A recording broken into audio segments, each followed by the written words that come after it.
and I feel like starting my banner with the little girl story in it, with a hole in heart, a very beautiful girl. And sometimes, you know, when you watch stories like these, you think, oh, it's somebody's story, but that could happen to you. Imagine having a baby and then realizing after a series of tests that this is the problem with that child, a hole in heart. A little girl like that, and you could see that she's really, really helpless. This is not one that we should be begging you, to help. I mean, this is something that we all have to come together. So please get your pens and your papers ready. Let me give you the Barclays accounts number that you can deposit whatever you have, so that together we can quickly do this and save her life. You never know. Next time, it could be your story out there that we will be telling. So the number is 041 201 201 8095. 041 201 8095. And the branch is Barclays Circle. Barclays Circle. Deposit whatever it is that you can give to contribute to saving this beautiful child's life. Okay, so back to what I'm passionate about, apart from saving this little beautiful girl. My guest is Maurice Ampao. He's president of the Legal Advocacy Foundation, and the debate on unnatural carnal knowledge and homosexuality has been at the forefront of debates in Ghana for years. Well, coming on the heels of a doctor who sodomized a 16-year-old, the debate has been rekindled. Some lawyers have also called for a relook at the Sexual Offences Act in Ghana. Well, Section 104, Clause 1, says of the Criminal Code makes homosexual activities a criminal offense. We're going to be breaking the law down here on the show for you. So, Lawyer Maurice Ampao, good morning and thank you for your time. Morning, my sister, and I'm so excited to be here. Yeah. Greetings to your cherished viewers. And I want to make a commitment towards the child. Okay. Yes, also I'll definitely support the child. And when I leave, I'll put something in the bank accounts. We thank you. And I think, God bless you. Amen. Amen. Yeah. Amen. Amen. Okay, so this subject is some way. What is the law's position? Because I was reading and I realized it's male to male. It doesn't even talk about girls to girls. Yeah, it's very interesting. You realize that we must be very serious as a nation and to look at the whole Sexual Offences Act as a whole, because if the law is interested in what we do in our bedroom and sexual relationship or affairs are done in secret, as the law provides, that when we're having sex, do it in secret. Therefore, we must be sure, certain as to what is an offense and what is not an offense. So let's look critically at the law as it stands now. Okay, can I just read it? Yes. And then, okay, so this is Section 104. When it's in bracket, you say Clause 1. Yes, Clause 1. Okay. Subsection. Subsection B. Subsection Which B, is that? yes. Okay. Of the Criminal Code states, and this is quote, whoever has an unnatural carnal knowledge of any person of 16 years or over with his consent is guilty of a demeanor. This is with his consent. Okay, while of the same code, which makes reference to sodomy, states, whoever has unnatural carnal knowledge of any person of the age 16 or over without his consent shall be liable on conviction to imprisonment for a term of not less than 5 years and not more than 25 years. And the law is, however, silent on any form of punishment for lesbianism, that is sexual relationship between two females. So which one is legal and which one is illegal? Some people say that something should be done about this particular law. Yeah, I think that it's quite simple. What the law is trying to say is that the law first defines what is sex, sexual intercourse. If you don't know what the law says about sexual intercourse, then you have a difficulty. Sexual intercourse is simply when a male organ penetrates the female organ. So there should be a male and a female organ. And the male is doing the penetration. That is sex. That is why we say that the least penetration of a woman is even sex. Now, if that is so, then the law then goes ahead to say that, look, we want to have sex in a natural way, how God made it. And how God made it is that God designed the male organ to fit into the female organ. Okay. So that is where the male organ will be comfortable and the female organ to be comfortable, no matter how huge it is. See? So if the male organ finds itself in any part of one's body, that thing is unnatural. Yeah, but shouldn't that be my private business? No, you are being regulated by law. The law regulates even your sexual preferences. How can the law regulates the way I have sex? If the law does not regulate the way you have sex, you abuse it. You will abuse it. Listen to me. If the law allows people to have sexual preference and have sex in anyhow, then there's no need for laws of rape, laws of defilement. Then what is going to happen is that, you see, if the law doesn't regulate the natural way of having sex, what is going to happen is that people will be engaging on unnatural sex, and the consequence is that, one, there will not be procreation, because if all the male in this country decide that they will not have sex naturally through the organ of the woman, then you put your organ at the anal. There will not be pregnancy. In the mouth, no pregnancy. In the ear, no pregnancy. So what is going to happen is that you are going to actually fight against the law of God. This is that be fruitful, multiply, and replenish the earth. So the law says that let's have a natural way of having sex. And the natural way of having sex is that the maker of that organ, the one who created me and you, we were not created by ourselves, said that the male organ has been designed, shaped in such a way that no matter how huge it is, hardly will it hurt the female organ. But any part that the male organ goes, that's damage. That is why when you use the male organ at the anal of anybody, there's sore. Then they start wearing pampers. If it is natural, you will not have that situation. Hardly will you see a male organ penetrating the female organ, and then at the end of the day, the woman goes and wears pampers. Even no matter how huge it is, by 2-3 days it will heal, and the woman will be comfortable with that size. Don't laugh, I love you. I don't know. I mean, it's kind of, it's a bit confusing. Is it sex law we're doing? Okay, yes, I guess it's sex law. Sex law. This is sex law. And sex law is, you say it as it is. You don't do what we call sebi. You see the thing? So we are saying that to say as it is. Okay, but why is it?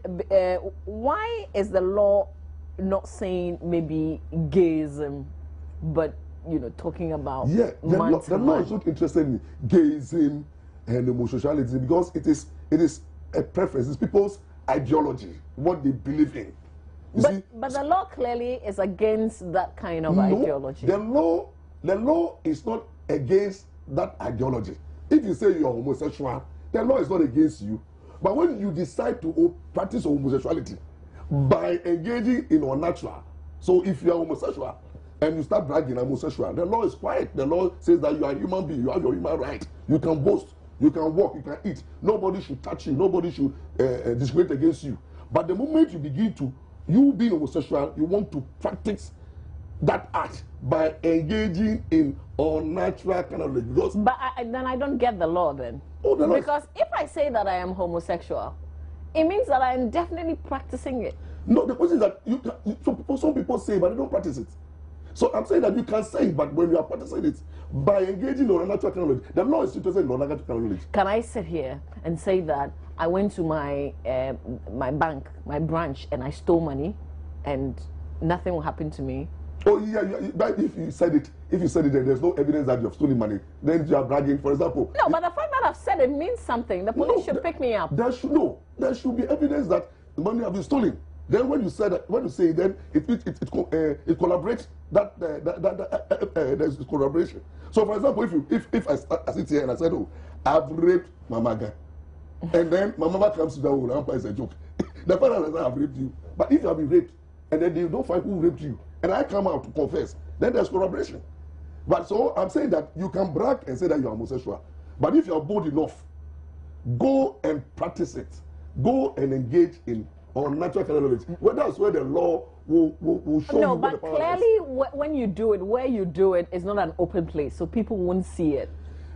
What happens is that, you see, if you decide to do it, and somebody gets hold of you, That's where you have a problem. Is this law not vague? Shouldn't we be doing something? It's not vague when it comes to that. It's not vague. You see, the law is saying that the law doesn't have problem with homosexuals. The law is saying that look, they are humans. They have their rights, but they should not practice unnatural carnal knowledge. They should not engage. If you're homosexual, a man and a man should not have sex, because definitely when a man and a man is going to have sex, they will not penetrate in the vagina, and the vagina is the only way you penetrate. The law allows you to penetrate. So a man and a man having sex will be anal sex. Is the law not pretending not to know that if two persons say they are homosexuals, then they are definitely having sex, not the way that the law defines it? The law does not believe in only allegations and presumptions but the law definitely believes in believe in confessions. But confessions, and testimonies. Confessions when there's evidence to support that confession. When there's an allegation, when there's a cause for it. I'm saying that once somebody says that I'm a homosexual and you have not caught him in the act of engaging in unnatural carnal knowledge, he's not a criminal. You cannot arrest him. That's why we have so many homosexuals around, and they are being protected by the same constitution that gives them a right. But the moment they decide to engage in unnatural carnal knowledge, go and have sex, for example, a male having sex between the same sex, then you are now violating the law. You are now having a breach of the law. That is what the law says. So homosexuals can brag, but they dare not engage in unnatural carnal knowledge, including not homosexuals, including me, who is not. I'm not a homosexual, but if I also engage in unnatural knowledge, I'm also liable, because at times I will not be homosexual, but I may not use the natural way, so that if you have anal sex, you are also engaging in unnatural knowledge. Yeah, but what if you're doing it man and woman, and it's not man to man? Man and woman is also a criminal. Man and woman, the natural way is that let the penis enter the vagina. That's all. Do we know what people do in their bedrooms? They are all criminals. The fact that you have not been caught doesn't mean that what you are doing is not a crime. Look, in Ghana here, a lot of us are engaging in thievery.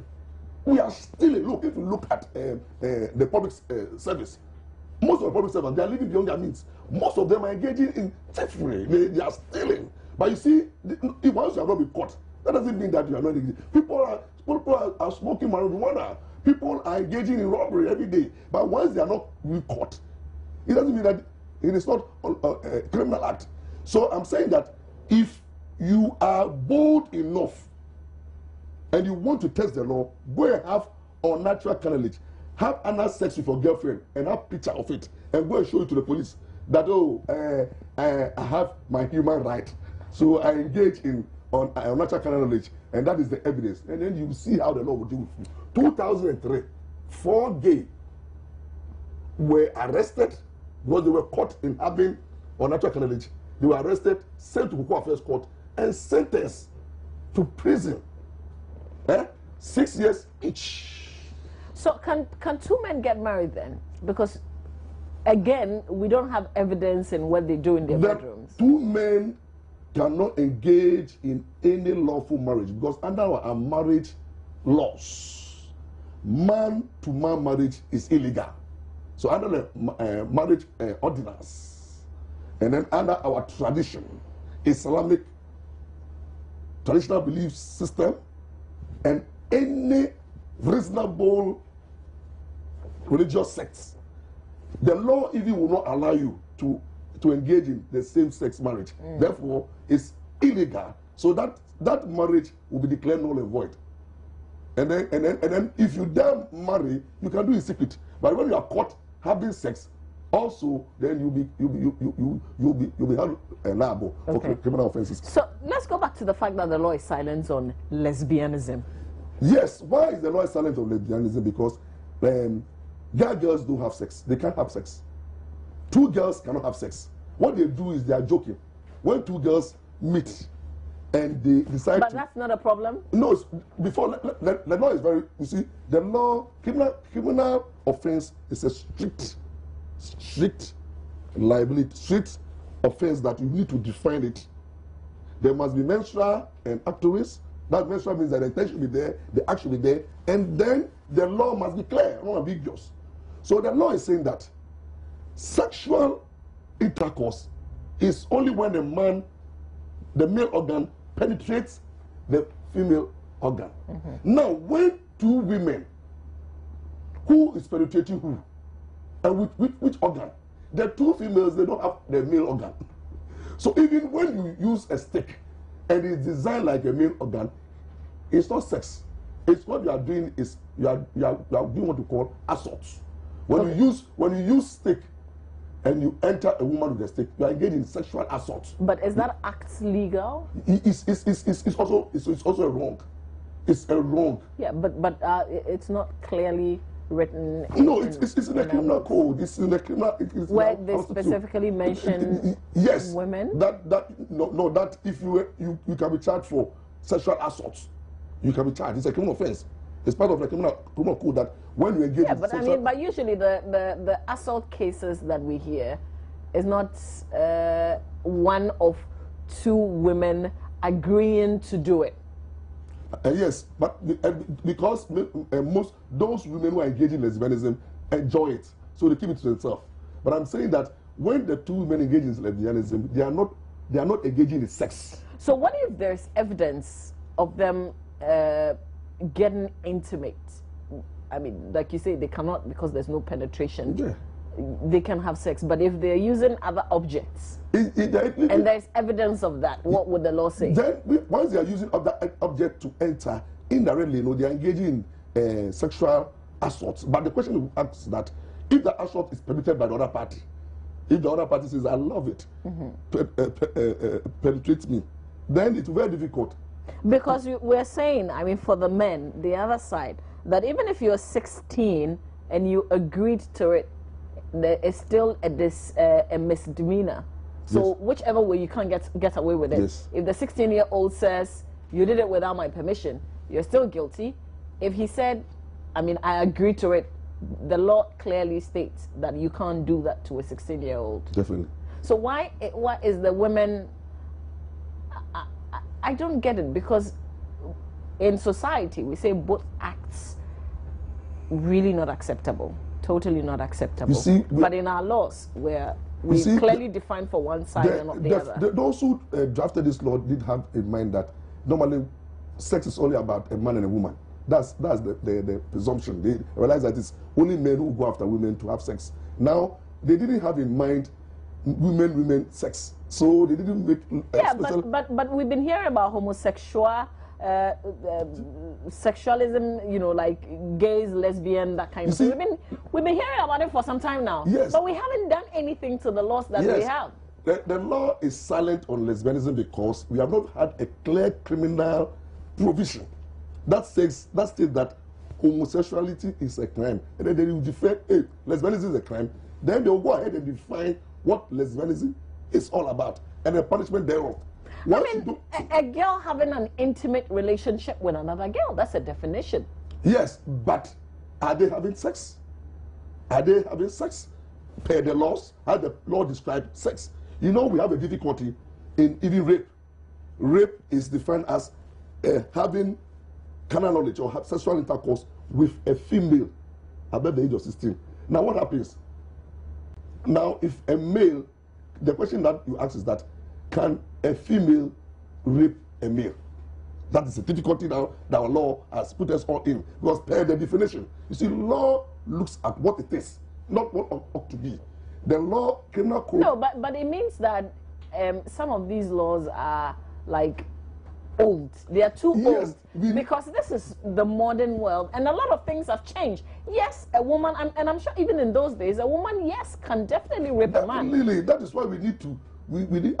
some of us are calling for a serious debate and overhaul of our Sexual Offences Act, because in this modern age where girls can decide to team up and rape and have sex with a male without a consent. But the question is that if you go and report a woman that he has raped you, she has raped you, the question that they will ask is that who penetrated who? No, because and if you ask a lot of guys today and you ask them how were they introduced to sex, they will tell you, oh, some elderly lady, you know, did it the first time, did it a couple of times. But how can a little boy go and report that normally a big girl has raped me? Because if you're asking who penetrated who. No, the law has provided for that one. If you are a female and you decide to go and have sex with a male who is below the age of 16, you are guilty because you have defiled that male child. Okay, so that is clearly stated. Thank you, that's defilement. But I'm talking about the situation whereby you are 16 years and above, a male. Then two young girls who are about 20 years, since you live in a compound house, they grab you and then they sat on the thing. No, I think that should be rape. But per our laws right now, when you go and define what rape is, they say rape is a common knowledge of a female. So now in Britain, they have amended their but changed. you Ghanaian lawyers, why haven't you said anything about these things? Why haven't we started, you know, a whole bigger debate? Because most Ghanaian lawyers are not interested in what, not I said, in the law of sex and those offences. Most lawyers are engaged in other issues. So it is up to the human rights activities, and then those gender-based things should come out with this debate, and some of us have joined. Oh, you the think debate. you think the women activists will come out on this one? Yes, they should, if they want to be fair to themselves. Because to me, it's the men who have now come out, and that law is to me highly discriminatory. Because if a man can rape a woman, why can't a woman rape a man?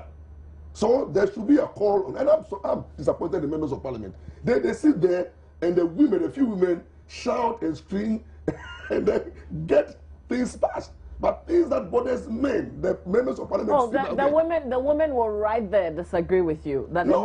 the men usually would have their way a lot of the I'm saying that what about this discriminatory act, where the men are there in parliament and there's a law which says that a man cannot be raped. Why should it be? Is it not discriminatory? If a woman can be raped, a man should also be raped. So we need to change that law. We define rape. So until then, what happens? The law is at the seats. Until then, no man can be raped. Really? That is what, yes, that's so what. So you haven't had any at cases all. like that? In fact, if any man today walks to the police station and go and tell a police officer, "I'm come to make a complaint," and say, "What's your complaint?" I've been raped. The officer will look at you and say, "You are not normal." The reason why you are not normal is that how did the woman rape you? You were lying down when he held the thing and the thing started erecting, and then you were twisting your waist. After twisting your waist, you come and tell me that. So the question, we look at it from that angle that it is the man who penetrates. Because if you don't want to be raped, then let the old man sleep. When the woman is warning the old man, let the old man sleep. But but it's a natural thing. Yes. So I mean, for men. Why didn't you scream? You see the thing? Natural thing. You have to scream. Yeah, but even in the unfortunate incidents of a woman being raped, sometimes you scream and there's somebody there to help you. That is why I'm saying that men must rise up and call for the change of this law. Otherwise, then the men enjoy it when they are raped. Oh yeah, definitely most men will enjoy it, because who will not enjoy it? When you have a beautiful girl raping you, you'll be happy. You yourself want to be raped already. So definitely, that is why men are not too bad. We have serious ones where if you go to most of the compound houses, a lot of women are abusing this law, because we have. I have one experience at the law faculty during our time. A very brilliant lawyer, I will not mention the name, he's no more in this country, was raped by two female potential lawyers. How? What happened was that this is a very nice, handsome lawyer, and in a class, the two girls kept on saying that the day will catch you, see. And then he thought it was a joke. That guy, a lawyer, was in a Commonwealth Hall, and one day one of the girls just called the guy and said, "Oh, please come to Voter Hall. I'm having some small party." The guy went alone, and lo and behold, these two girls were in the room, and then they said, taking small alcohol. he took in something small, and then they put in something inside. And then quickly, before I realized, they put him on the bed, and then they said, hello. And they started doing the whole thing, and then they messed him up. And then, you know, the guy woke up and realized that, look, he was naked, he felt so strongly about it, came to report it, and people of Commonwealth decided to take the matter up. Now it took the law faculty, the faculty members to resolve the matter amicably. How was the result? Were the women sacked? No, we didn't want it to have that publicity. It will be a dent on the... But this was serious. So, yes. I mean, what if somebody does that to you and then you end up getting a sexually transmitted disease? That is where we have to, we have to change the law. Because a lot of men have suffered that pain in silence. I don't want to talk about my experience. Oh, tell me, I'm interested. I can't remember. Somebody raped you? Yeah. No, I think I was about 40 years or so. And there's this girl called Chocho. You know Chocho? These Chocho people from Choco, you know? The mother, this Chocho woman, I'm 14 and the Chocho is around 21 years. She likes me so much. So I became the Herald boy, you know, everything. Morris, go and buy this thing. Morris, let's go to the market. Morris, let's do this. She was all about, that's my husband, that's my sweetie, you know, that kind of thing. Then I quite remember one day my mother decided, the girl's mother traveled, and then the guy came to my mother and said, oh, I'm going to sleep alone with my sister, we are afraid in the room, so I want Morris to join. The 14-year-old Morris. Yes, Morris, innocent as I am, I went there. The girl gave me a bed to sleep.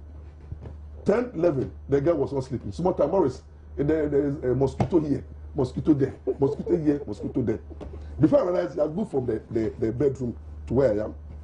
And I didn't know. I was a virgin at that time. Very young virgin.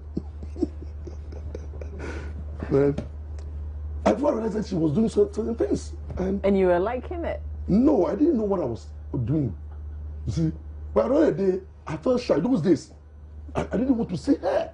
You know, not today modern Ghana where girls don't share shy things. So those days, when you have sexual intercourse, you don't want to see your partner for maybe 3 months.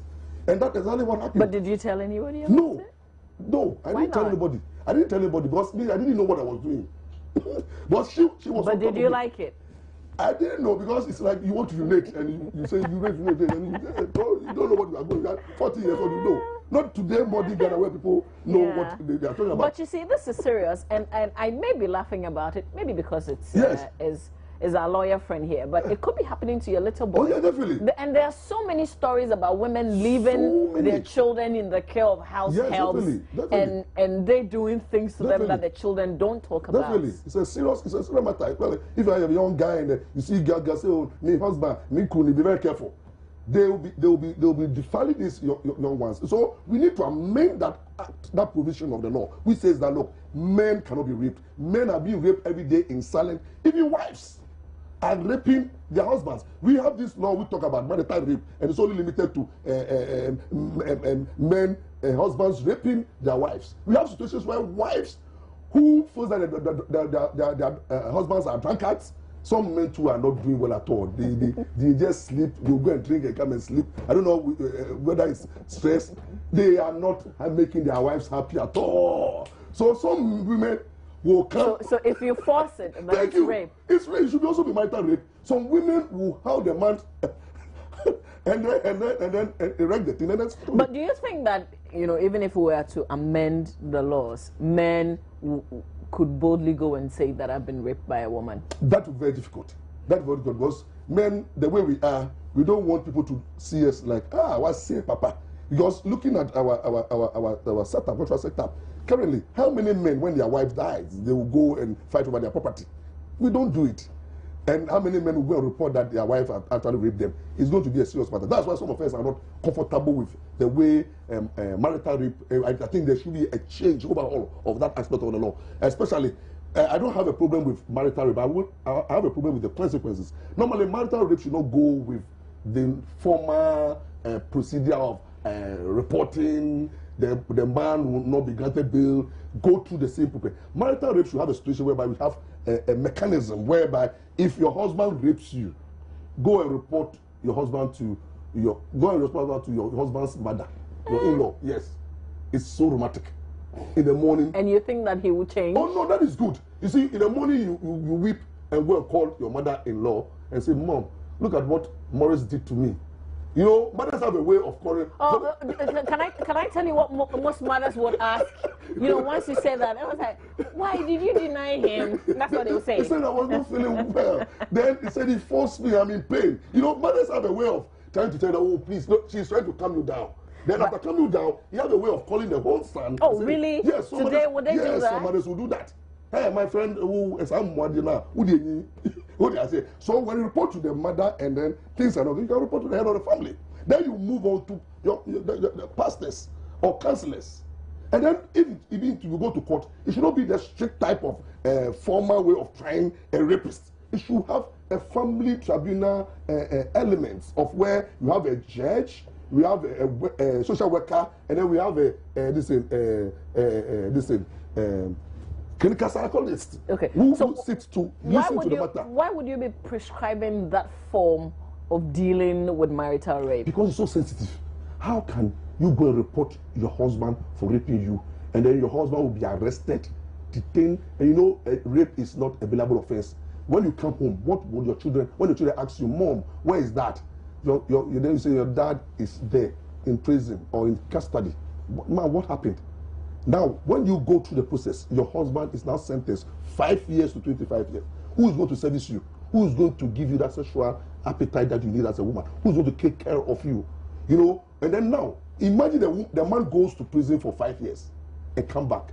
You think your marriage will be safe? The woman will never come to you because his fear is that, like, should I come and ask you of sex and go and report me again? So I'm saying that let's have a different mechanism of dealing with marital rape. It should be handled by 3 panel members. 1 a judge, a district court judge, 1 social worker, and then 1 clinical psychologist. And then it will be more of interactive. Husband, come here. It's alleged that you raped your wife. Why did you do so? Then you listen to them. The social worker will look at it and then advise you. The clinical psychologist comes there to look into your mind, and then the judge then tells you that it's an offense, and then the punishment may be compensation. Compensate the woman in terms of money, or for because of that for 6 months no sex. Yes, you have. Oh, and you think the woman will like it too? Oh yes, maybe the woman will like it. It's about punishment. 6 months, and also that you sign a bond of good behavior not to have sex anywhere too. If you have been born not to have sex with your wife that you have raped, nowhere, including prostitution, you don't go there because they will be monitoring you. When it happens that you will learn your lessons. Next time you will not rape your wife. You go tactfully. This is the law we need, but not going to make a strict liability type of law where a man is reported of raping a wife, is not granted bail, then he goes to prison for 4, 5, 10 years. It's a bad law. You know, once you said that, I was also just thinking, why don't we also add that once you're married to a woman, one husband, you can only have sex with that person. Any other person that you have sex with is illegal, and there is some punishment to that. Oh, this kind of no, I mean, you want us to set the record straight. It will be a bad law. It will be a bad law. You see? I mean, for us to say that it's illegal to have sex outside the one person that you're married to. Then there are a lot of men who go to prison. Because, you see, if by our societal setup, men are even encouraged to have 1 or 2 or 3 wives. The Islamic beliefs believe that even up to 4. So it is wrong for you to cheat on your wife, but to criminalize it will be on the higher side. Then almost all of us, including me, will go to jail, and then you not get me to sit. So what are you saying live on television? I'm saying like that, but am I an angel? But you see, that is why people don't understand Loyal Power. You see the thing, and people get confused when Loyal Power speak. I speak the truth. I say it as it says, and I don't care the consequences. My wife knows that I'm not an angel. My wife knows that I'm not an angel. So you've got a girlfriend on the side. Not a girlfriend. I've cheated before. And why? What is wrong with that? I've said it before, and I pray to God for God to have mercy upon me. And I think that is, if you sit here on television and you pretend you are a hypocrite and you say that, the guy you cheated with some time ago will say that you're a hypocrite. And Ghana, we need people to be frank and truthful. Let's say it as it is, and let's be frank. You see, what I'm doing, God will forgive me. But you have the men of God. Confess. Yes, you have men of God who are chasing people's wives as I speak right now. And they are doing anointing. And they don't say it. We have politicians, big men, chasing small girls and small girls and doing even defiling people. Go to secondary schools, politicians and big men, they are chasing, they are buying laptops, and they don't say it. Let me just give confess, God will deal with you. I've got some 9 minutes. Let me just open the phone lines so that you can share your thoughts. 030221169102, 030221169102. It's always interesting hanging out with our lawyer, Morris Ampao. So why should we start the debate? I mean, it's good that we're talking about it here today. The sort of changes that we want to see in the sex law. I don't know if it's illegal to say that. Yes, it's illegal. What we need to do is that as a people, we should sit down. Let all the women ministry, let the churches come on board. Let the Ministry of Gender come on board. Let human rights activists come on board. Let's have a debate. Members of Parliament come on board. Let's have a debate and look at the whole Sexual Offences Act. Let's see which ones are workable. Okay. The modern standard of today must apply. Let's look at it and make a serious review of it. And let's regulate it. For example, this law that talks about if you are making love with you, you don't scream or shout. It's a difficult one. And it's called sexual nuisance. We'll deal with that. We need to review all those things. Yeah. Let me speak to Faisal. Good morning, Faisal. Good morning, madam. Let's hear you. Yes, good morning to you, lawyer Morrison, right? Good morning. Morris. Okay. It has to do with the rape issue. Yeah. Yes, Yeah, let's the hear lawyer you. was saying something like the law only is holding the men instead of the females when there's an act of maybe a rape. But from my own understanding, I know that rape, another law of sexual offense, is anything that you do by force. Because there's no difference between sex and rape sex. So if a male is also raped by a female, why is it that the law is not applicable there? It's only on the side of male raping women. Okay. All right. So I think the law needs to be checked. Okay. All right, Faisal. We get your point. Thank you very much for sharing. I'll go to the Volta region. Hello, good morning. Yeah, good morning, madam. Yes, sir. You have to tell me your name. My name is Clemens. I'm calling from Volta region. All right. Please go ahead. Yeah, I'm very happy that this program has come to the end so that we all share our views together about how women are teaching the men. Sexual offences law in Ghana is like women are even taking the lion's share more than the men. You see, if we talk about the sexuality, is sometimes two of us cannot plan together to have sex unless one asks other that this is what I want and you give it to him. But it's like if a man asks a woman to give something to him, the woman will say no. But if a woman asks a man to give him something, the man will give it to him. But it is your decision. If you can resist it, why not? So if a man wants to say, oh, I use my money to buy something to use and I have opportunity to use it, then it becomes offensive for a man to be jailed. It's not good. Okay, So we hear you. I supported my man about how he said that we should pass a law for a man also. If a woman raped you, you have been raping for her. Okay. All right. Don't also forget that, the main issue that we're discussing really is on the unnatural carnal knowledge and homosexuality. But I've got, I think, Roberts on the line. Good morning, Roberts. Yeah, good morning. Yes, Robert, let's hear you. Yeah, I don't understand the law or possibly lawyer Ampa there saying that there wasn't anything like gay, because I think gay or lesbianism is mentioned first in the Bible and it's the age. Yeah, but we're not talking about the Bible law. We're talking about the Ghana law. I'm talking about reference. Okay. You get me. So I think it should have been something like an eye-opener to the lawmakers, even as at the time they were looking into laws of this nature. Okay. Okay. Coming to the second issue, talking about man being raped. I don't know, but it is turning out to be like every man has a story of being raped. Anyway, I have never been. I have never encountered that. Okay. I pity lawyer Ampa there. Yeah, and I was just But wondering then, why you were so quickly adding that you have never experienced it. Yes, listen, yes, sir. You see, I don't know. I think it's about time we do something about it. You understand? It's about time we do something about it because the men are so much underrated in this case. All right. Thank you, Robert, for sharing your thoughts. I would speak to the very last person because of time. Hello, good morning. Good morning. Yes, sir. May I please know your name?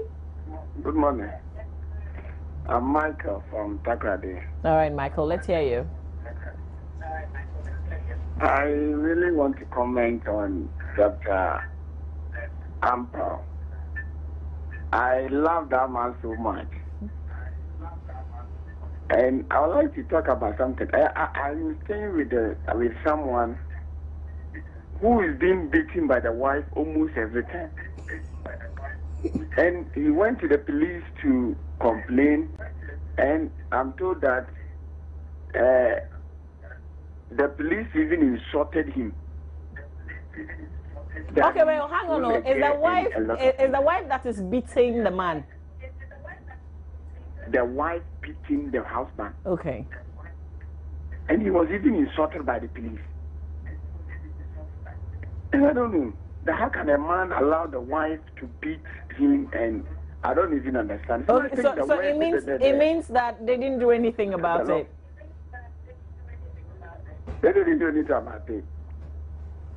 Amazing. And I love Dr. Ampao. Yeah. So let him. Bless him. Amen. On your behalf, let him comment on it. Thank you very much for sharing with us. I think I don't think that the police. Is that what happens? Because I mean that's criminal, isn't it? Yes, criminal. It's under the domestic violence. Are you waiting for me to die before? Yeah, no. I think the police. If it is true, then they took it lightly. But it's a serious criminal offence under the Domestic Violence Act. Beatings, assaulting one another is an offence. So I think what the man should do is to report to a superior, the commander, or come to Accra and make a complaint. But if my wife is beating me in Accra, you want me to come to Accra to report before they can take me serious? I'm saying that maybe at that police station. Maybe you should speak to a lawyer. What do you think? Maybe he doesn't have money to speak to a lawyer. So yeah, but when you don't have money, you legal have aid. access. Yes, I think legal aid. You can go to legal aid. You should go to DOSU. Domestic violence, this is DOSU. Okay. Those who deal. Yeah, but that's also the police. No, but it's a specialized area. Maybe you went to the MTTU. Went to maybe those who deal in armed robbery. No, they don't have time for domestic matters. So go to DOSU. Please tell the man to go to DOSU and go and make a formal complaint. They are interested in that matter. And take it out. Because I think Charlie, you can't be beating a man. I mean, you can't even be verbally insulting a man because the next minute he would raise his hand and it could be something else. And I think I agree with you. I think you should go and get it documented. Yes. So that should something happen to the woman because he reacted, then they won't say, I'm praying that he should not react. There's something we call patapa. Any person who is big and is a bully, use the law to reduce the person. And I think that is the best thing. He should not take the law into use and go and report to DOSU and let them take the matter. So here's what we'll do. We will do a part 2 of this sex law because there's this screaming and shouting in the process of sex and that kind of thing, and there's a lot more to explore on this. But for today, I want to say thank you, really, and for sharing something that perhaps you haven't shared anywhere with us. Be sure that our rights. My name is Mama Bio Savadi. Thank you. You want to say something? Yeah, I love your show. Thank you, and thank you for being with us. I was here with Roland Walker. Fred, you want me to say something, but all right. My name is Mama Viosabaji. Fred is just confusing me. He's my director. But thanks to all the production crew. We're back tomorrow, God willing. Enjoy the rest of the day.